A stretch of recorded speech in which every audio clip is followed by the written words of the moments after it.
بسم اللہ الرحمن الرحیم۔ السلام علیکم، میرا نام محمد ذیشان بشیر ہے۔ میں آپ کو اپنے سوشل میڈیا پلیٹ فارم پر خوش آمدید کہتا ہوں۔ گزشتہ 24 گھنٹوں میں بہت اہم ڈیولپمنٹس ہوئی ہیں۔ DGISPR کی پریس کانفرنس یقیناً آپ نے دیکھی ہوگی، سنی ہوگی، بہت اہم باتیں اس میں کی گئی ہیں۔ اس پریس کانفرنس کی ٹائمنگ بہت زیادہ امپورٹنٹ ہے، بہت زیادہ سگنیفیکنٹ ہے۔ ایک جانب کیس چل رہا ہے سپریم کورٹ میں، سویلین کے جو کیسز ہیں وہ ملٹری کورٹس میں سنے جائیں یا کہ سویلین کورٹس میں سنے جائیں، اس حوالے سے سپریم کورٹ نے فیصلہ کرنا ہے۔ اور اسی دوران جو ہے وہ یہ پریس کانفرنس کی جاتی ہے، اور یہ پریس کانفرنس بھی ہوتی ہے اسی ایک مدعے پر، یعنی کہ 9 مئی کے واقعات، اس میں ملوث عناصر، اس میں ملوث کرداروں کے حوالے سے اور ملٹری کورٹس کے حوالے سے بہت زیادہ امپورٹنٹ باتیں کی گئی ہیں۔ اب یہ پریس کانفرنس کس کے لیے تھی؟ بہت زیادہ آبویس یہ چیز ہے، یقیناً آپ کو بھی پتہ ہوگا۔ چیئرمین تحریک انصاف عمران خان کے لیے بھی یہ پریس کانفرنس تھی، اور غالباً اس میں جو ہے وہ عدلیہ کے لیے بھی ایک پیغام تھا۔ وہ پیغام کیا تھا وہ تو میں آپ کے ساتھ شیئر کروں گا، لیکن اس پریس کانفرنس کے بعد بہت سے ایسے سوالات ہیں جو کہ ابھی تک ذہنوں میں اٹھ رہے ہیں۔ اب شور کہ عام پاکستانی ہونے کے ناطے آپ لوگوں کے ذہنوں میں بھی وہ سوالات ہوں گے۔ چند سوالات ہیں جو کہ میں اس اپنے ویلاگ میں رکھوں گا، اور دیکھیں گے کہ اس حوالے سے کیا اس پریس کانفرنس میں جو ہے وہ سامنے آیا ہے، اس کو انالائز کرنے کی کوشش کریں گے۔ پہلی بات تو یہ، جس طرح سے میں نے کہا کہ اس کی ٹائمنگ بہت زیادہ امپورٹنٹ ہے۔ سپریم کورٹ میں کیس چل رہا ہے۔ عموماً ہوتا یہ ہے کہ جب کوئی معاملہ عدالت میں ہوتا ہے، اس پر کارروائی چل رہی ہوتی ہے، تو کوئی بھی فریق یا کوئی بھی اور پارٹی اس پر بات کرنے سے گریز کرتی ہے۔ کوشش یہ ہوتی ہے کہ اس پر بات نہ کی جائے، تاکہ ایسا عنصر کسی بھی طرح سے نہ آئے کہ اس کیس پر افیکٹ ہونے کی کوشش کی جا رہی ہے یا انفلوئنس ہونے کی کوشش کی جا رہی ہے۔ اب ایسے وقت میں پریس کانفرنس کرنا یقیناً یہ بھی ایک بہت بڑا سوال ہے، بصد احترام کہ ایسے وقت میں یہ پریس کانفرنس کیوں کی گئی۔ اگر پریس کانفرنس ضروری تھی، کرنا بھی تھی، تو ٹھیک ہے، اس کو جو ہے وہ کسی اور طریقے سے کیا جا سکتا تھا۔ اب اس میں ایک اور چیز، جو کارروائی ہوئی سپریم کورٹ میں، اس میں عدالت کی جانب سے، چیف جسٹس کی جانب سے یہ ریمارکس دیے گئے کہ ہم امید ظاہر کرتے ہیں کہ جب تک اس کیس کا فیصلہ نہیں ہوتا تب تک ملٹری کورٹس میں ٹرائل روک دیے جائیں گے۔ یہ ریمارکس دیے گئے تھے اس کارروائی کے دوران، اس سماعت کے دوران، لیکن اس پر بہت واضح جواب آیا اس پریس کانفرنس میں DGISPR کی، جس میں یہ کہا گیا کہ ملٹری کورٹس میں جو کیس جاری ہیں، 102 شرپسندوں کے کیس یہ جاری ہیں، ان پر ٹرائل چلتا رہے گا۔ یعنی کہ آپ اس کو ڈائریکٹ سمجھ لیں، انڈائریکٹ سمجھ لیں، انہوں نے یہ بات کی ہے، DGISPR نے یہ بات کہہ دی ہے، تو جو کہ ایک واضح پیغام ہے شاید سپریم کورٹ کے لیے بھی۔ دوسرا یہ کہ بہت زیادہ اگریسو موڈ تھا DGISPR کا، بہت زیادہ غصے میں دکھائی دے رہے تھے، ان کی باڈی لینگویج بہت زیادہ اگریسو تھی، حالانکہ ایسا ہونا نہیں چاہیے تھا۔ عموماً ہوتا یہ ہے کہ جس کے پاس پاور ہوتی ہے، جس کے پاس طاقت ہوتی ہے، الٹیمیٹلی پاور اس ملک میں ڈیفینیٹلی اسٹیبلشمنٹ کے پاس ہے، آرمی کے پاس ہے، ہر چیز کو وہ اپنے طریقے سے جو ہے وہ لے کر چلتے ہیں، اور بہتر انداز میں بھی میں یہ کہوں گا کہ اس کو ایڈریس کرتے ہیں۔ تو جس کے پاس پاور ہوتی ہے وہ بہت زیادہ تحمل کا، بردباری کا مظاہرہ کرتا ہے، بہت زیادہ کول اینڈ کام وہ رہتا ہے، لیکن یہاں پر معاملہ بالکل ڈیفرنٹ تھا۔ اس طرح کی جو اگریسونیس ہے وہ فارمیشن کمانڈرز کے بعد تو ٹھیک ہے، جو ہم نے دیکھی تھی اس کے اعلامیے میں وہ بنتا بھی تھا۔ 9 مئی کا واقعہ تھا، تازہ واقعہ تھا، اس کے بعد لوگوں کو پکڑنا تھا، گرفتار کرنا تھا، کارروائی کرنا تھی۔ تو 15 مئی کو جو فارمیشن کمانڈرز کانفرنس ہوئی، اس کا اعلامیہ آیا، اس میں اگریسونیس شو کی گئی، دیٹس اوکے، وہ قابل قبول ہے، ٹھیک ہے، لیکن یہاں پر کچھ سمجھ سے بالاتر ہے۔ اس طرح کا اگریسو موڈ اب دیکھ کر یوں لگتا ہے کہ جیسے بالکل ایک کراس لگا دیا گیا ہے۔ کس پر؟ PTI پر، عمران خان پر۔ PTI پر تو شاید نہ لگایا گیا ہو، لیکن عمران خان پر بالکل ایک کراس لگا دیا گیا ہے، یعنی کہ سمجھ لیں کہ گیم اوور ہو چکی ہے عمران خان کے لیے۔ شاید آنے والے کچھ سالوں کے لیے یہ گیم اوور ہو چکے ہیں، کیونکہ پاکستانی جو سیاست ہے وہ انتہائی انپریڈکٹیبل ہوتی ہے، بلکہ پاکستان کی سیاست انپریڈکٹیبل ہے، جس میں کچھ بھی پیش گوئی نہیں کی جا سکتی کہ آنے والے دنوں میں کیا ہونے کے لیے جا رہا ہے۔ تو شاید عمران خان پر فی الوقت یہ کراس لگا دیا گیا ہے کہ اس حوالے سے کوئی بات نہیں ہوگی، اور وہ اگریسونیس اسی چیز کو شو کر رہی تھی، اسی ایک چیز کو لے کر، 9 مئی کے واقعات کو لے کر جو ہے وہ DGISPR کی جانب سے ایسی باڈی لینگویج، ایسا اگریسو موڈ جو ہے وہ دکھایا گیا۔ اچھا، ایک چیز، دوسری چیز یہ کہ جو سزا اور جزا کی بات انہوں نے کی ہے، ان کا یہ کہنا تھا کہ فوج کے اندر خود احتسابی کا نظام موجود ہے، بہت اچھی بات ہے، ہونا چاہیے، تو دیگر اداروں میں بھی جو ہے وہ اس طرح کا خود احتسابی کا نظام ہونا چاہیے۔ انہوں نے کہا کہ جی ہم نے لیفٹیننٹ جنرل سمیت میجر جنرل سمیت تقریباً 15 افسران ہیں جن کے خلاف تعدیبی کارروائی کی جا رہی ہے۔ لیفٹیننٹ جنرل سمیت 3 افسران کو نوکری سے برخاست کر دیا گیا ہے۔ اب انہوں نے یہ تو بتا دیا، لیکن اس کی ڈیٹیلز اب شیئر نہیں کی گئی ہیں کہ وہ کون لوگ تھے، لیفٹیننٹ جنرل کون تھے۔ غالباً جو کور کمانڈر لاہور تھے سلمان فیاض غنی صاحب، وہ ممکنہ طور پر ہو سکتے ہیں، جو اطلاعات اب تک آ رہی ہیں۔ اس کے علاوہ 3 میجر جنرل ہیں اور اس کے علاوہ 7 غالباً بریگیڈیئرز ہیں۔ کل 15 افسران ہیں جو کہ کہا گیا کہ ان کے خلاف تعدیبی کارروائی ہوئی، برخاست بھی کیا گیا ان میں سے کچھ کو۔ اب ان کی مزید ڈیٹیلز نہیں شیئر کی گئی، ان کے نام شیئر نہیں کیے گئے، یہ نہیں بتایا گیا کہ وہ ان واقعات میں کس طرح سے ملوث تھے، کیا انہوں نے فیسیلیٹیشن کی تھی، سہولت کاری کی تھی، کیا وہ ڈائریکٹلی انوالو تھے، کیا وہ پی ٹی آئی کے ساتھ کانٹیکٹ میں تھے، کیا کر رہے تھے، کس کیپیسٹی میں انہوں نے جو ہے وہ یہ فیسیلیٹیشن کی تھی۔ یہ تمام تر چیزیں حالانکہ میرا خیال ہے کہ وہ سامنے آنی چاہیے تھی تاکہ لوگوں کو پتہ چلتا کہ آخر کس طرح سے یہ تمام لوگ انوالو تھے۔ اگر یہ خود احتسابی ہوئی ہے، یہ ان لوگوں کو برخاست کیا گیا ہے، ان کے خلاف کارروائی ہو رہی ہے، تو آخر کس بنا پر ہو رہی ہے؟ کیا ان لوگوں کے خلاف جو کارروائی ہوئی ہے کیا اور بھی لوگوں کے خلاف ہو سکتی ہے؟ یہ وہ تمام تر سوالات ہیں جو کہ شاید میرے ذہن میں ہیں اور غالباً آپ لوگوں کے ذہنوں میں بھی ہوں گے۔ تو یہ ڈیٹیلز جو ہے وہ شیئر نہیں کی گئی ہیں، تو یہ ایک تشنگی باقی ہے۔ اچھا، اس کے بعد 9 مئی کے واقعات کے حوالے سے مسلسل جو ہے وہ بات کی D G I S P R نے۔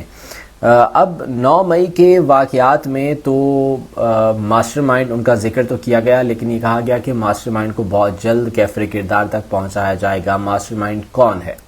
کیا عمران خان کی بات ہو رہی ہے؟ ڈیفینیٹلی جب 9 مئی کے واقعات کا ذکر ہوتا ہے تو اس کو ڈائریکٹلی لنک کیا جاتا ہے عمران خان کے ساتھ۔ تو اب نام تو نہیں لیا انہوں نے J M N P T I Imran Khan کا، لیکن اب وہ D G I S P R یہی بات مسلسل وہ کہہ رہے تھے کہ جی ان مٹھی بھر شرپسندوں نے جو کام کیا ہے اس کو ان کی قرار واقعی سزا بھی دی جائے گی۔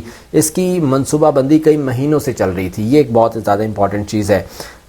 میجر جنرل احمد شریف نے کہا کہ یہ جو افسوسناک سانحہ ہوا 9 مئی کا، اس کی منصوبہ بندی کئی مہینوں سے چل رہی تھی، ذہن سازی لوگوں کی جا رہی تھی۔ تو اب سوال یہاں پر یہ اٹھتا ہے کہ اگر یہ منصوبہ بندی چل رہی تھی تو تب اس کو کیوں روکا نہیں گیا؟ اس منصوبہ بندی کو کرنے والوں کو اس وقت کیوں نہیں گرفت میں لایا گیا، اس وقت کیوں نہیں پکڑا گیا؟ ذہن سازی کی جا رہی تھی تو کس طرح سے ذہن سازی کی جا رہی تھی؟ کیا جو عمران خان کے بیانات ہیں، کیا جو ان کی سٹیٹمنٹس ہیں جو کہ آن ریکارڈ ہم دیکھتے رہتے ہیں، اب تو خیر پابندی ہے عمران خان پر، بالکل بلیک آؤٹ ہے، ان کو دکھانے کی اجازت نہیں ہے الیکٹرانک میڈیا پر، تو کیا اس سے پہلے جو بیانات آتے رہے تھے کیا اس کو ذہن سازی کہا جا رہا ہے؟ اس طرح کے بیانات تو دیگر لیڈران بھی جو ہے وہ دے چکے ہیں۔ نواز شریف صاحب کی اگر ہم بات کریں تو انہوں نے جنرل باجوہ کے خلاف کتنی باتیں کی تھیں، ان کی بیٹی مریم نواز جو ہے اپنے جلسوں میں کس طرح سے وہ عاصم سلیم باجوہ صاحب کے خلاف جو ہے وہ بات کرتی تھیں، اس کے علاوہ باجوہ صاحب کے فیض حمید صاحب کے خلاف جو ہے وہ باتیں ہوتی تھیں۔ اسی طرح سے آصف علی زرداری صاحب کی بات کریں تو اینٹ سے اینٹ بجانے والا جو ان کا ڈائلاگ تھا بڑا مشہور ہوا تھا، جس کے بعد وہ ملک سے باہر چلے گئے تھے۔ تو اس طرح کی چیزیں تو سب کرتے، اس طرح کے بیانات سب دیتے رہے ہیں۔ تو کیا صرف عمران خان پر کارروائی کرنا کیا یہ درست ہے؟ کیا جو دیگر لیڈران ہیں پھر ان کو بھی اس قانونی شکنجے میں نہیں لانا چاہیے کہ وہ بھی اس طرح کے بیانات دیتے رہے ہیں، لوگوں کی ذہن سازی کرتے رہے ہیں؟ اس کے بعد D G I S P R یہ کہتے ہیں کہ جی ہیومن رائٹس وائلیشن کی بات ہو رہی ہے تو اس طرح کا جو ہے وہ انٹرنیشنل سطح پر یہ چیزیں جو ہے وہ منفی پروپیگنڈا کیا جا رہا ہے۔ یہ اشارہ غالباً ان کا عمران خان کی طرف تھا، کیونکہ نیشنل میڈیا پر ان پر پابندی ہے تو پھر وہ انٹرنیشنل میڈیا میں وہ انٹرویوز بھی دیتے ہیں، وہ صحافیوں سے بھی بات کرتے ہیں، تو وہاں پر انہوں نے یہ بات کی تھی کہ ہیومن رائٹس وائلیشن کی جا رہی ہے۔ فارمیشن کمانڈرز جو کانفرنس ہوئی تھی اس کے بعد بھی جو اعلامیہ آیا تھا اس میں یہ کہا تھا کہ فرضی انسانی حقوق کے پیچھے چھپنے کی کوشش کی جا رہی ہے، اور اب پھر جو ہے اس حوالے سے D G I S P R نے کہا کہ یہ ہیومن رائٹس وائلیشن جس کی بات کی جا رہی ہے ایک منفی پروپیگنڈا ہے۔ ٹھیک ہے، یہ منفی پروپیگنڈا ہے، ہم مان لیتے ہیں آپ نے کہا کہ انٹرنیشنل میڈیا میں ہو رہا ہے، بین الاقوامی سطح پر جو ہے وہ کیا جا رہا ہے، تو اس کی وجہ یہ ہے کہ ملک میں بات کرنے کی اجازت نہیں ہے۔ عمران خان کو اگر نیشنل میڈیا پر الاؤ کیا جاتا تو یہاں بات کرتے، آپ انہیں جواب دیتے، تو شاید یہ معاملہ جو ہے وہ سلجھ سکتا تھا۔ ابھی انٹرنیشنل میڈیا پہ یہ چیزیں جا رہی ہیں تو ڈیفینیٹلی انٹرنیشنلی جو پاکستان کا امیج ہے وہ بھی کتنا متاثر ہو رہا ہے، یہ آپ سے بہتر تو شاید کوئی نہیں جان سکتا۔ تو یہ DJISPR کہتے ہیں کہ یہ سیاسی مقاصد کے لیے اور ایک جھوٹا پروپیگنڈا ہے جو کہ کیا جا رہا ہے، اور لوگوں کی ذہن سازی جو کی جا رہی ہے وہ بھی ان کی جانب سے کہا گیا کہ یہ ایک بیانیہ بنانے کی کوشش ہے۔ بہرحال جو سزا اور جزا کی بات کی DJISPR نے کہ سزا اور جزا انسانی معاشرے، مذہب اور آئین پاکستان کا حصہ ہے، ہمارے لیے آئین پاکستان سب سے مقدم ہے، ثانیہ 9 مئی کو فوج اور ایجنسی پر ڈالنے سے زیادہ شرمناک بات نہیں کی جا سکتی، یہ کہہ رہے ہیں DJISPR۔ اب جس طرح سے میں نے پہلے بات کی کہ یہ سزا اور جزا کی انہوں نے جو ذکر کیا تھا، اس کے بعد انہوں نے کہا کہ 102 شرپسندوں کے خلاف ملٹری کورٹ میں ٹرائل چل رہا ہے اور یہ ٹرائل چلتا رہے گا۔ اچھا، اس موقع پر جو ہے وہ DJISPR کی جانب سے ایک سوال کیا گیا اور وہ سوال بالکل ویلڈ ہے، جس کا جواب غالباً وہ دینا نہیں چاہتے تھے، یا انہوں نے جو ہے وہ جس بھی طریقے سے دیا۔ سوال یہ تھا کہ کچھ لوگ پریس کانفرنس کر کے بالکل پاک صاف ہو کر نکل گئے، ان پر کیسز چل رہے تھے، وہ باقاعدہ طور پر حراست میں تھے، گرفتار تھے، لیکن وہ آتے ہیں، وہ پریس کانفرنس کرتے ہیں اور اس کے بعد پھر انہیں جو ہے وہ چھوڑ دیا جاتا ہے، آزاد ہو جاتے ہیں، وہ بری ہو جاتے ہیں ہر قسم کے الزام سے۔ کچھ ایسے ہیں جنہوں نے ابھی پریس کانفرنس نہیں کی، وہ تاحال سلاخوں کے پیچھے ہیں، جن میں علی محمد خان ہیں، جس میں شہریار افریدی ہیں، اس کے علاوہ ڈاکٹر یاسمین راشد ہیں، دیگر کئی ایسے لوگ ہیں جو کہ ابھی تک سلاخوں کے پیچھے اپنے کیسز بھگت رہے ہیں۔ کیوں؟ کیونکہ انہوں نے پریس کانفرنس نہیں کی۔ دوسری طرف جو کہ بہت زیادہ قریبی پاکستان تحریک انصاف کے بہت سمجھے جاتے تھے کہ بڑے لیڈران ہیں، وہ پریس کانفرنس انہوں نے کی اور وہ کیسز سے جو ہے وہ بری ہو گئے۔ فواد چودھری کی مثال ہمارے سامنے ہے، عمران اسماعیل، علی زیدی، خیبر پختونخوا کی بات کریں تو پرویز خٹک، اسد کیسر، بہت سی ایسی مثالیں ہیں جو کہ پریس کانفرنس کی اور وہ بالکل پاک صاف ہو کر، ڈرائی کلین ہو کر جو ہے وہ چلے گئے۔ اب سوال یہ اٹھتا ہے کہ کیا یہ لوگ اس میں سانحہ 9 مئی میں کسی بھی طرح سے ملوث نہیں تھے؟ اگر ملوث نہیں تھے تو انہیں گرفتار کیوں کیا گیا؟ اور اگر وہ ملوث تھے اور انہیں گرفتار کر لیا گیا تو پھر یہ کیسے ہو سکتا ہے کہ ایک پریس کانفرنس پر انہیں کلین چٹ مل جائے، انہیں ڈرائی کلین کر دیا جائے اور وہ بری ہو جائیں، آزاد ہو جائیں؟ یہ ایک بہت بڑا سوال ہے۔ یہ سوال جب DJISPR سے کیا گیا تو انہوں نے فقط اتنا کہنا جو ہے وہ ضروری سمجھا کہ یہ سب اپنے لوگ اپنی مرضی سے جا رہے ہیں چھوڑ کر، ایسی کوئی بات نہیں ہے کہ کسی بھی قسم کا کوئی پریشر ہے۔ تو بہرحال یہ سوال ویلڈ تھا، شاید اس کا جواب وہ دینا نہیں چاہتے تھے، یا انہوں نے جو بھی جواب دیا اس کا بصد احترام وہ کافی نہیں تھا، شاید کچھ تشنگی اس میں باقی رہ گئی۔ اس کے بعد ایک اور سوال اسی پریس کانفرنس میں جو کیا گیا کہ سیکیورٹی لیئرز ہوتی ہیں ایسی تنصیبات کی، پاک فوج، وہ GHQ ہو گیا، وہ کور کمانڈر ہاؤس ہو گیا، وہ جو ہے وہ ایسی جو بھی دیگر تنصیبات ہیں، حساس تنصیبات جنہیں نشانہ بنایا گیا، وہاں پر سیکیورٹی ہوتی ہے لیئرز میں۔ کیا وجہ ہے کہ جب یہ شرپسند اس وقت حملہ آور ہو رہے تھے، جس وقت وہ حملہ کر رہے تھے، تب یہ تمام سیکیورٹی لیئرز یہاں سے ایبسنٹ تھی، یہاں پر موجود ہی نہیں تھی؟ چلے ایک نہیں تھی مان لیا، دو نہیں تھی مان لیا، لیکن جو لیئرز میں سیکیورٹی ہوتی ہے بالکل کوئی سیکیورٹی نہیں تھی۔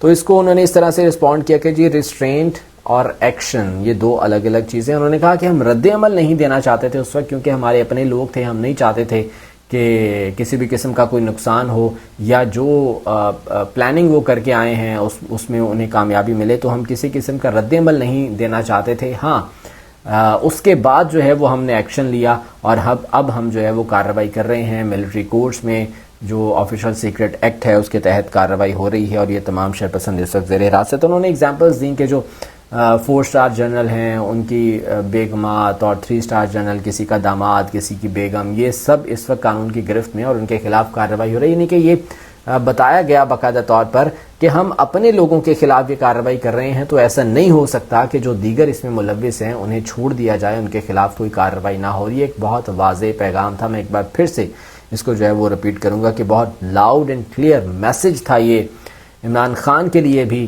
کہ اب تمام راستے بند ہیں، عمران خان کے لیے جو کراس لگ گیا عمران خان پر، اب تمام راستے فی الوقت ان کے لیے بند ہیں.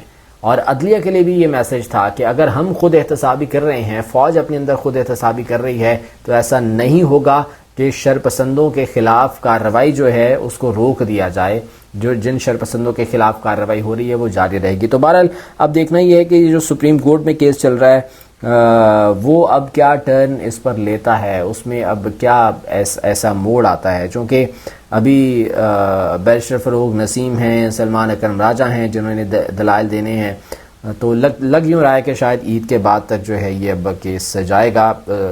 ایک سماعت اور باقی ہے، ابھی وہ سماعت ہوگی، اس کے بعد دیکھتے ہیں کہ یہ معاملہ کس کروٹ جو ہے وہ بیٹھتا ہے. تو بہرحال یہ انتہائی اہم ترین ڈیولپمنٹس گزشتہ 24 گھنٹوں میں جو کہ ہوئی ہیں، اور اس پریس کانفرنس کے بعد DGI-SPR کی اب معاملات جو ہے وہ بہت زیادہ ٹرننگ پوائنٹ پر آ چکے ہیں. خصوصاً عمران خان کے لیے ان کے کیسز بھی چل رہے ہیں، غالباً انہیں بھی گرفتار کیا جا سکتا ہے. گرفتار کرنے کے بعد ان پر بھی ملٹری کورٹ میں کارروائی ہوگی، ٹرائل ہوگا، اور ان پر بھی ملٹری ایکٹ جو ہے وہ لگایا جائے گا اور اس کے تحت ان پر ٹرائل آگے بڑھایا جائے گا.